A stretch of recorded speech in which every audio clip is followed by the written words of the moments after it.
So hey guys, আজকের বৃষ্টিটা just দেখো। আর কিছুক্ষণ পরেই আমাদের আউটের টাইম হবে, সেই সময় বৃষ্টিটা নামিয়ে দিল। দেখতে পাচ্ছ কত জোরে বৃষ্টিটা নামিয়েছে।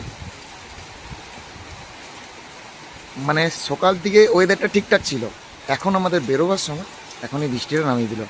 বলো এবার, দেখতেই পাচ্ছ বৃষ্টিটা জাস্ট মানে খুব জোরে নামিয়েছে।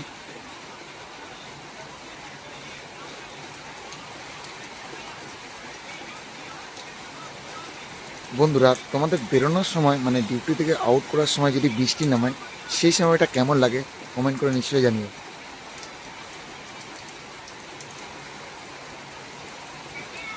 দেখতে পাচ্ছ কত বৃষ্টি পড়ছে, একদম বিরক্ত লাগছে এই সময়। যেহেতু বাড়ি যাব, আর রেনকোট যেহেতু আনিনি, এখন তো শীতকাল চলে এলো, তাই এতদিন তো বৃষ্টি ছিলই না, আজ থেকে আবার স্টার্ট হয়েছে, তারপর সন্ধেবেলায় দেখতেই পাচ্ছ কত বৃষ্টি হচ্ছে।